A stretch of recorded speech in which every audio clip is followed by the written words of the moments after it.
It's funny how many things happen by chance and coincidence. People meet standing in line to get their sophomore year dorm assignments, which appear to be full, so they look at each other and decide to rent an apartment together. Two complete strangers. They later become not just friends, but partners and founders of a 122 billion worth company. How do you find this kind of story? Quite interesting, right?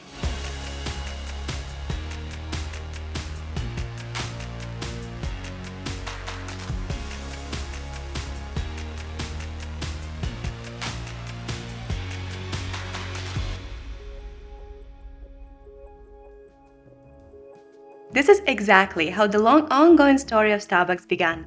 Three young men with completely different backgrounds, sets of skills and personalities met in 1962, just because one of them, Ziv Siegel, was looking for passengers on the way from Seattle to New York. We already know how Jerry Baldwin and Gordon Boker met earlier. But this is just the beginning of their friendship, because the actual story of Starbucks wasn't there until 1971. Once upon a time, an English teacher, a history teacher, and a writer met for lunch and were disappointed by the taste of cup of coffee they had. They used to throw around terrific ideas for businesses for quite a while already. They wanted to change their lives and do something that could have an impact and be meaningful. That exact lunch turned out to be a moment when three friends came to the conclusion that there was no place around to buy better coffee beans in Seattle, and it just hit them. Why not bring excellent coffee into town? So that you can all imagine, these three men had no prior experience in business, sales, or marketing. No, they actually had access to the internet, as we do now, to conduct proper research. Yet, Siegel collected as much information as possible all about coffee and found an excellent spot, a gourmet coffee company in Berkeley called Pete's, that could know what a good coffee is supposed to taste like. Three young men went there in 1970 and learned as much as they could from the company's owner, Alfred Pete, who eventually agreed not to only mentor young men, but also to provide them with fresh, roasted coffee beans. Later founders of Starbucks said, and not once, that it all turned out a success, thanks to Alfred Pete, their mentor. One more thing to bear in mind is that in 1971, Seattle was on the decline. It was one of the few years that Seattle lost some of its population because of the massive Boeing layoffs. In April 1971, a billboard hung in Seattle with the words, "Will the last person leave in Seattle turn out the lights?" And this is the exact time when three friends gave the idea a go. As startup funding, each partner put up $1,500, which is equivalent in purchasing power to about $11,000 today, and they got a bank loan for $5,000, about $38,000 today. Together, they found a perfect location right next to the Pike Place Market, where all locals still shop for groceries. It took them 2 months to convert what once was a junk shop into the idea. But what store can operate without a name, right? Well, Starbucks was built from 1, advice from a friend that letters ST have memorable character. 2, a mining map hanging just in the right place before Boker's eyes with a city called Staba. And 3, a character in Moby Dick. Now, we put it all together and have Starbucks, which was born in 1971 and hasn't been altered ever since. At the beginning of operations, Siegel was the only paid employee in their shop, while Baldwin and Boker kept their day jobs. All three worked at the store on Saturdays. Each partner took a distinct role in company management. Boker liked to refer to himself as a background power figure and strategized ways to publicize the company. Baldwin, who had taken an accounting course in college, just the course, became the default money guy. He also had a good palate for coffee and fell easily into the job of tasting and buying. Siegel liked tea and took on that department. Baldwin recalled, "One of the interesting things is how we accidentally chose others with complementary skills. There was little overlap in skill set, and I think that makes a huge difference." So here's how the company named Starbucks first opened up a store selling coffee beans, a wide variety of teas and spices, operated by one, Jerry Baldwin, who studied English major in the University of San Francisco, son of divorced parents, a door-to-door milkman, and a mother who worked in data processing for the federal government and IBM. 2.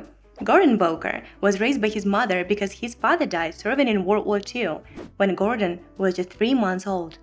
Boker was a political science major who dropped out 8 credits away from graduation and worked for magazines, wrote educational scripts, and opened up an advertising agency, all before Starbucks. And 3. Ziv Siegel, a history teacher who graduated from the University of Washington, whose father used to serve as a concertmaster of the Seattle Symphony Orchestra for 26 years. and a mother, educator, and founder of the Little School. In its first years, Starbucks looked nothing like the espresso bar serving food and beverage that now bear its name. The store sold bulk coffee beans, tea, and spices. That, along with a selection of coffee makers, grinders, and teapots, was it. In 1971, Starbucks sold 21 varieties of tea and variety of coffee beans they were buying from Pete's. The only brewed coffee was given away as samples.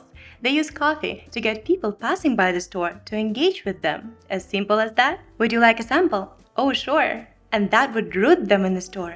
People couldn't leave. It worked. Word of mouth spread. With Boker's background in journalism and advertising, he knew how to get the attention of reporters. He sent a seductively aromatic package of coffee to an influential Seattle Times columnist who stopped by the store, got thoroughly caffeinated on free samples, and wrote an enthusiastic story that later attracted more customers and visitors to the store. After 9 months of operating, the trio decided to open up a second store. They didn't have enough money, so family and friends who appreciated what they were doing helped a lot. What's more, the business was expanding, selling coffee beans not just in the store, but also supplying cafes and restaurants around the city. And Alfred Pete had to stop the supplies. He couldn't support the demand, and instead taught Derry all about roasting. Alfred helped him locate a used machine and taught Baldwin how to achieve the distinctive dark roast that Starbucks was known for. Here you go! A year later, the trio didn't just have 2 operating stores, but also a roasting plant for their product.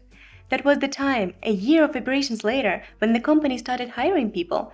They actually made just 2 hires, but the ones they desperately needed. That illusion of success and growth came crashing down in 1975, when an extraordinary freeze devastated the Brazilian coffee crop.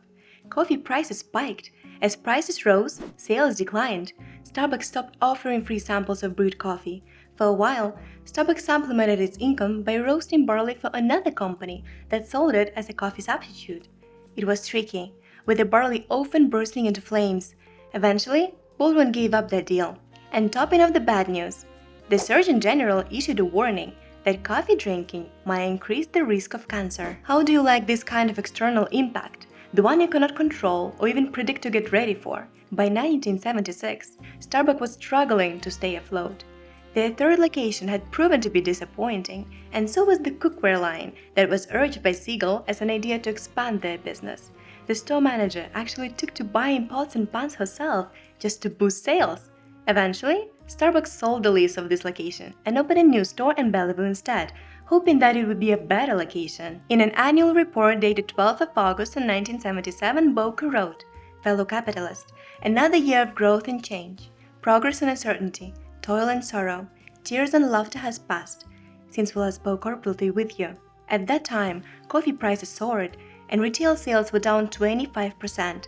Starbucks had to use a $95,000 line of credit at Rainy Bank to stay in business. Later, in 1978, the business was picking up, and Starbucks moved its roasting plant and offices to 6,000 square foot facility. Throughout that period, Siegel had been coming up with ideas to expand and diversify the business, just like he did before with the cookware line that turned out not so good. Starbucks started a subsidiary called Pike Place Teas, imported commercial coffee grinders, and developed a grocery store brand called Blue Anchor. To accommodate the new ventures, the company reorganized, with Siegel supervising the roasting plant and Baldwin narrowing his focus to planning and financial management. But as time went by, their just businesses didn't pay off. Pike Place Teas had to be closed out as a substantial loss, and eventually Baldwin drew a line. It was fine to do all that stuff, but not as part of Starbucks. That left Siegel the choice of being a manager in a growing corporation or being, as he puts it, a startup guy. He exited the company in May 1980 after 9 years of operations and growth. The Starbucks bought back his 2,541 shares.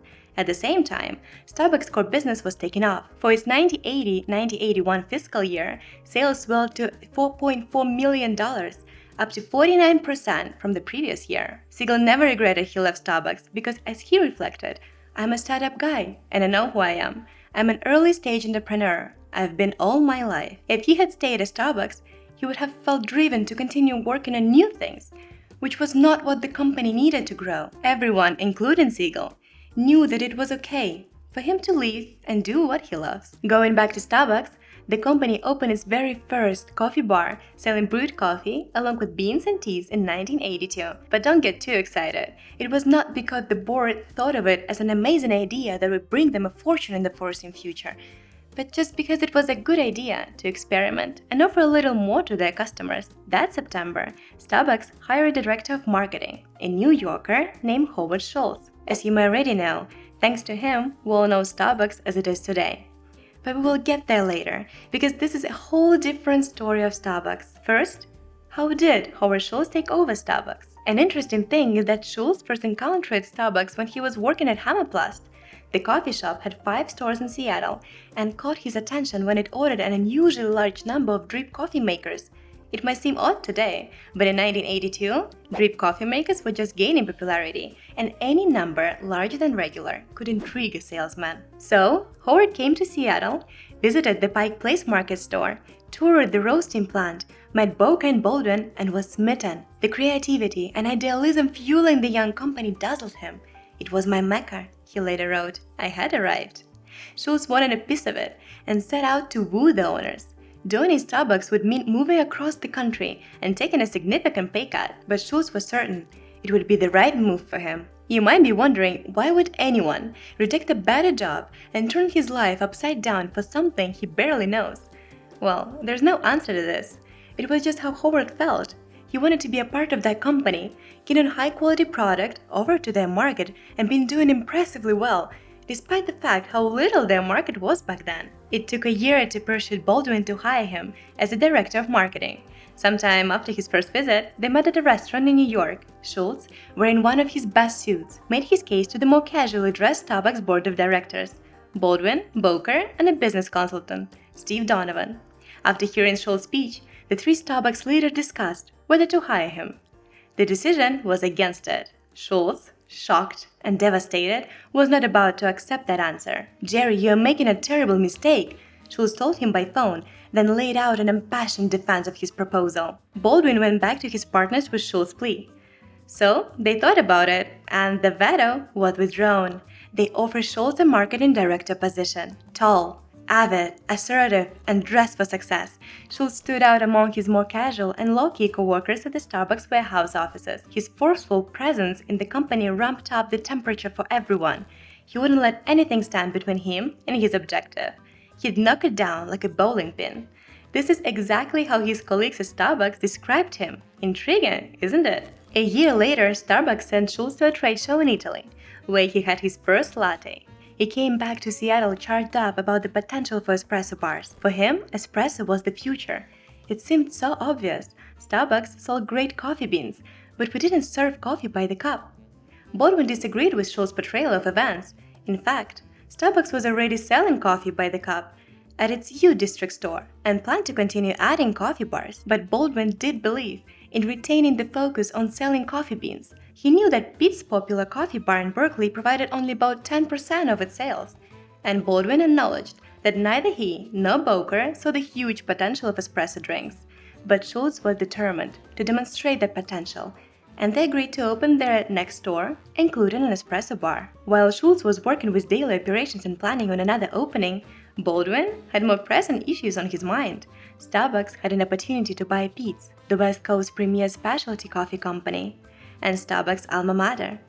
And he was deeply engrossed in how to make that happen. At the same time, the company was also creating a wholesale brand, Caravali, to cater the market for flavored coffees, something Baldwin refused to sell in Starbucks stores, although it didn't last long. Sometime later, in March 1985, Starbucks negotiated a sale of its Caravali brand. You have probably noticed how interesting the story turns out.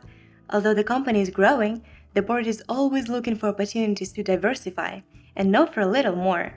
Despite that Zepp, the main influencer, had left the company, it didn't mean that there would be no experiments. In May 1984, Starbucks opened a 6th store in downtown Seattle, which at Schultz's urging included an espresso bar.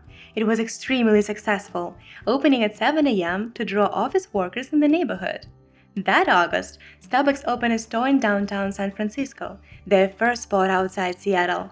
Later that year, the company completed the purchase of the Peet's for $3.8 million. At that point, Peet's operated 4 stores and a roasting plant. The San Francisco store was quickly rebranded as Peet's. The business had started off slowly there, but when the name changed to the familiar Bay Area trademark, it increased dramatically. At the close of the 1984 fiscal year, Starbucks had 7 stores and sales was $6.5 million, up from $5.6 million the previous year. Such rapid expansion caused tectonic shifts within the company, which had gone heavily in debt to buy Peet's. Baldwin remained president, although now he was interested not only in the success of Starbucks, but also in Peet's performance in Bay Area. Whereas Boker was involved in a wide variety of businesses, he co-founded Apanage, a real estate development company in Paulsbo, in the late 1970s. The same year as Zeff left Starbucks, Boker started Red Hook Alley Brewery. It poured its first beer 2 years later. In January 1986, Schultz resigned from Starbucks to start his own business, El Giornale Coffee Company. Starbucks invested $150,000 in cash and services, plus half of Boker's times for a year, giving Starbucks a minimum 20% stake in the venture. Starbucks also supplied roasted coffee beans to El Giornale, because what other company Howard Schultz would have ever agreed to work with? Eventually, in 1987, Boker decided to sell his stake in Starbucks. With the company already strapped for cash, this additionally pressured Baldwin. He didn't know what he was going to do. As he claimed, he talked to investment managers and venture capitalists and decided it would be better to sell one of the businesses. The one business he decided to sell was Starbucks. Jerry decided that Peet's, the gold standard of the gourmet coffee industry and the inspiration for Starbucks, was where he wanted to be. You might have already sensed how much he loved and was loyal to Peet's brand. Of course, it was a lot to do with the company founder, Alfred Peet, and what an amazing relationship they built in 1970, when 3 young men desperately needed help and guidance, and Alfred Peet was just the guy who shared his time, kindness, and expertise. It's true to say that it's not a regular story for a startup. This friendship helped Starbucks to avoid many mistakes and set the standard the company successfully followed. Starbucks was for sale, and Howard Schultz and a group of investors quickly raised $3.8 million to purchase it. Here's how another chapter of Starbucks' story began. The company that was opened by English and history teachers and a writer became so big they could never imagine. Whilst we haven't gone further away, I want you all to picture Howard Schultz. He was born on July 19, 1953, in Brooklyn, New York. He experienced poverty at an early age. When Schultz was 7 years old, his father broke his ankle while working as a truck driver, picking up and delivering diapers. His father had no health insurance or workers' compensation, and the family was left with no income. To escape poverty and reach out to broader opportunities, Schultz turned to extracurricular activities in high school, football, in which he excelled. Because of his 4 years of dedication to his outlet from his stressful home life, he received a football scholarship to Northern Michigan University. In 1975, he became the first in his family to graduate from college. Howard Schultz was determined to beat his family's poor status and succeeded. To pay for school, the communication major took out student loans and took up various jobs, including working as a bartender and even occasionally selling his blood. After graduating in 1975, Schultz spent a year working at a ski lodge in Michigan, waiting for inspiration. He finally landed a job in the sales training program at Xerox, where he got experience cold calling and pitching word processors in New York. He was a natural entrepreneur and loved finally finding his niche, sales and marketing. Again, using his extremely competitive nature, he quickly climbed the corporate ladder. Of course, he was seeking more, and in 1979 was recruited to be general manager of Swedish kitchenware manufacturer US subsidiary Hammerplast. He was truly responsible for its company sales in the US. And this is why, in 1981, he visited Seattle in the first place to build relationship with its Hammerplast client, Starbucks. But he built not only good relationship with the board, but fell in love with the company and was keen on becoming a part of Starbucks because he could see the company's potential to grow domestically. If only he knew what a life-worthy decision he had made those days, pitching his ideas to former owners and asking them for the job that was paid way less than his position at Hammerplast. When 2 years later his ideas to transfer Starbucks from the coffee bean store to an espresso bar chain were not supported by former Starbucks owners, so he left the company to open up his own espresso bar, Il Giornale. Schultz visited over 500 espresso bars in Milan, and, with him assuming most of the risk associated with introducing espresso to the American market, Starbucks invested $150,000 in the new venture. With Baldwin receiving a place on its board, and Boker offering unofficial assistance. Another $100,000 investment came from a local doctor. Within a year, Schultz opened his Il Giornale with a few sittings, opera music in the background, ice cream, and a wonderful coffee. Of the 242 investors Schultz approached, 217 rejected his idea. Can you imagine how bad must it feels to be told that your idea is not worth investing in 217 times? I mean, 217 times. In 1987, at the age of 34, Howard Schultz purchased Starbucks. He quickly changed those stores the company had that time to offer its consumers a cup of coffee and a meeting spot for friends, colleagues, and family gatherings. Schultz wanted to grow as fast as possible, however always keeping the standard: to offer only high-quality products and have a company with a soul.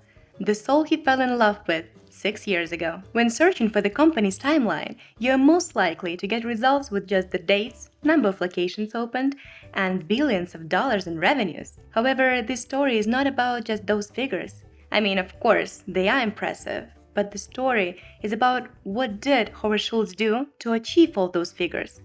I believe this is way more interesting. Under Schultz's guidance, in 4 years, the coffee house chain grew from fewer than 20 stores to over 100. In 1992, he took the company public, and by the end of the decade, Starbucks had some 2,500 locations in about a dozen countries. What made those coffee shops so attractive? Well, first, it is the quality of the product, because Starbucks purchased not only the best beans all over the world, but also properly roasted them the way Alfred Peet taught former owners ages ago.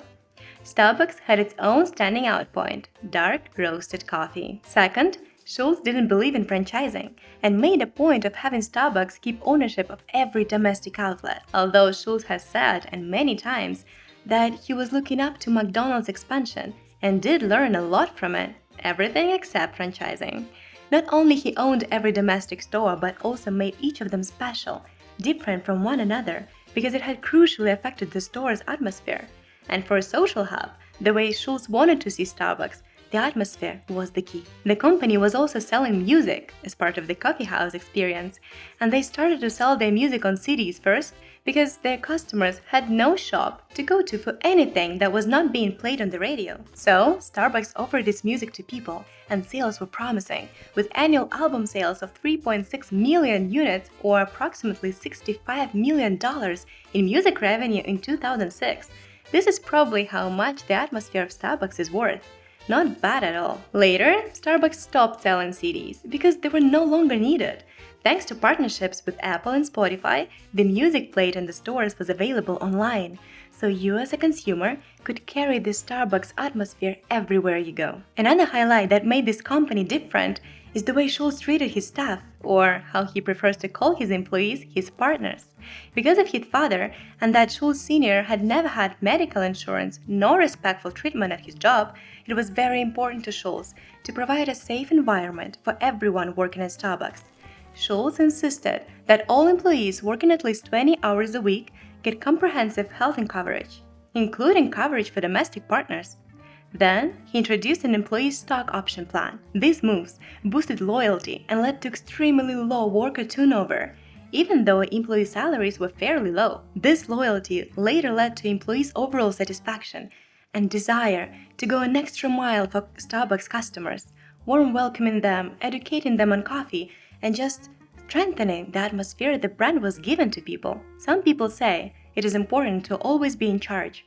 Others would argue that only a wise head might step down for the company's sake. Schultz's lead was a mix of these two beliefs. In 2000, Schultz stepped down as CEO of Starbucks, moving to the new position of Chief Global Strategist to help the company expand internationally. Throughout the late 2000s and early 2010s, Schultz directed the company to plan 1 to 2 store openings a day in mainland China. This makes an average of 45 stores opening in a month.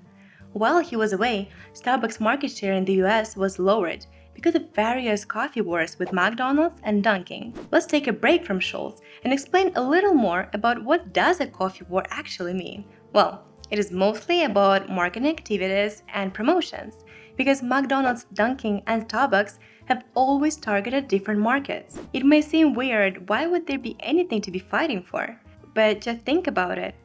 Would you be disappointed if your product was ranked 3 points lower than a regular product from another company that you have not even considered as a rival before. I bet it would have hurt.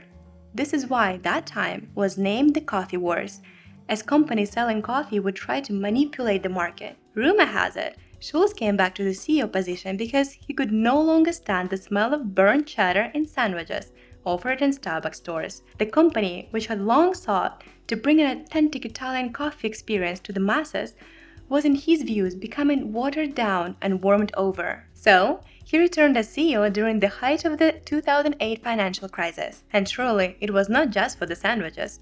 The company was criticized for the employee work conditions. Do you remember how important that was for Schultz? Well, he came back and together with the board approved a $100 million settlement in back tips in a barista-led class action lawsuit in California. Schultz led a mass firing of executives, closed down hundreds of stores, and temporarily closed all US locations to retrain employees in making espresso. As a manager, Schultz asked workers to obsess over the customer experience. In return, he would reward employees with above-market wages and benefits, offering full health care coverage to part-timers and valuable stock options. During the summer of 2014, Schultz launched the Starbucks College Achievement Plan, a partnership with Arizona State University, which allows all employees at Starbucks working 20 or more hours a week to qualify for free tuition through online courses. In July 2016, Schultz went even further in enhancing employee benefits by raising wages by at least 5% for over 150,000 US employees. The move positions Starbucks as a leader, yet again, among corporate giants, specifically in the services economy, where their competition for labor is increasing. Also, the company was already more than halfway to its goal of hiring 10,000 military veterans and their spouses by 2018. And as part of the 100,000 Opportunities Initiative, an employer-led alliance helping launch the careers of unprivileged youth, the company will hire 10,000 16 to 24-year-olds over the next 3 years. A random fact, it was reported in 2018 that Schultz had taken in $1 annual salary sometime in the past couple of years. With all that said, you might probably imagine how disappointed was Howard Schultz when his employees, or partners as he prefers to call them, began to unionize. Howard Schultz has been taking anti-union actions at Starbucks since the late 1980s. As he claims, he wanted to be closer to its staff. He didn't want to have another layer between management and the workforce. But the union is that layer that his people wanted to bring to the company. It all started off in Buffalo in August 2021. A minor fact here, Schultz left the CEO position in 2017 and had an executive position instead, but returned in 2022 just when his idea of the model employer started to melt down. So, unionization began with one store and was steadily growing from Buffalo to Arizona. Starbucks fought it the way it knew. The company temporarily closed 2 of the stores taking part in the unionization efforts. It began to work with the self-described union Boston firm in October. Later in February, the company fired 7 activists and temporarily closed its store in Memphis. Schultz had thrown himself into providing extra benefits and wage increases, but withheld them from employees in the union, which represents about 2% of the company's US workforce of over 250,000 people. And of course, the National Labor Relations Board accused this action. Starbucks has denied it all, saying it is legally prohibited from granting additional benefits and wage increases to unionized workers without first negotiating over them. Despite Schultz's actions, there were 211 locations in the US with certified unions. And later in November 2022, on one of the busiest days for employees, over 100 Starbucks locations had employees go on strike. The workers were seeking higher staffing levels, better wages, and consistent schedules. This tells us how twisted the business world can be. You can read all these articles on how the company benefits its employees, but nothing illustrates the treatment better than employees going on strike all over the country. You probably wonder how could it happen? I mean, I wondered why such demands if founder of the company was always keen on the idea of a model employer. Well, the grand bargain began to break down during the Great Recession. Sales were down, so the company had to close stores and lay off 7% of its workers. Starbucks did its best to save on labor costs, later adopting new scheduling software that could better control staffing and expenses. But the approach left many workers with erratic hours, making it harder to earn steady incomes, find reliable childcare, or attend college classes. One reason Schultz was not always aware of how conditions had awfully changed for Starbucks workers is that he no longer directly worked with them. When he was visiting any store, operations officials often ensured that stores looked and functioned perfectly. He was cheered and warm welcomed at any corporate event. It was all a bubble, and the union campaign penetrated this bubble. If Starbucks employees' decision to dissolve their union in the early 1990s was an affirmation of their faith in Schultz, their decision to unionize in the early 2020s was a vote of no confidence in the company he had built. This was not the only story that Howard Schultz would rather go back in time and alter his actions or focus on. There is another one, including the basketball team Supersonics, that was based in Seattle. While Starbucks was blooming by 2001, the Supersonics had reached the end of an era, and former owners wanted to sell the team to someone rooted in Seattle. And it happened. Howard Schultz was looking to buy, and so was also former player Wally Walker. But instead of fighting over who gets the team, they bought it together. As people say, Howard Schultz was a different man then, happy, vivacious, and endlessly optimistic, as he proudly toed around his younger brother, who was there to appreciate what a poor kid from the Brooklyn projects could accomplish. He spoke colloquially of his new acquisition as a public trust and fantasized about changing the culture of a league that presents a wide chasm between its players and its fans. Despite Schultz's investments in terms of his money, time, and trades of players, the team was not winning every game. As losses increased, so did Schultz's belief in the team and this whole idea of leading the team. His cheering during the game turned into a depressive line in a folding chair. This change was noticed not only by his wife, but also by the fans, that complained that his behavior negatively impacted their energy. On top of all that, Schultz got turned down asking for state support to renovate the arena in the city. So, he frightened them with a potential team's dislocation. It didn't work, and he sold the team. But it was not the worst thing. He sold the team to the company that moved Seattle born and raised Supersonics from Seattle to Oklahoma City. During his interview in 2013, Schultz called the experience of owning the Sonics a nightmare. For years, he continued to place the blame on things like the entitlement of rich young players. People around Seattle were not excited anymore. I believe it is a must to say that eventually, Howard Schultz said that he will forever be deeply sorry. Probably you will not be surprised if I say that partially because of this chapter in Howard Schultz's life, he didn't go ahead with their presidential elections. He did publicly consider candidacy, and not once, but actually 3 times, in the 2012, 2016, and 2020 US presidential elections as an independent candidate. He declined to join all 3 contests, and honestly, there's no clear answer why he declined them, but instead he endorsed the presidential candidacy of Barack Obama in 2012 and Hillary Clinton in 2016. But I believe that Supersonic's story had obviously decreased his popularity in Seattle and could have caused his denial to join all 3 presidential contests. Well, right now, Howard Schultz, at the age of 69, is an interim CEO of Starbucks and will pass his position in April 2023. But I don't believe that he'll be ever off the company, because as many people say, the air he breathes is Starbucks. Today, the company has over 32,000 stores in 80 countries. Howard Schultz's net worth today is $3.9 billion, and when asked about the secret of his success, Schultz recounts 4 principles. Don't be threatened by people smarter than you. Compromise anything but your core values. Seek to renew yourself, even when you're hitting home runs. And everything matters. Here are 4 hints and guidance from Howard Schultz to all of us, and I would listen to them and think of how may I implement them in my life. Because this man has turned his idea into an amazing story that is still up and running, developing and growing. He was rejected 217 times, and this is just as we know of, yet managed to stay loyal to his strong belief in his idea. Keep up learning, guys. Success is just the number of attempts.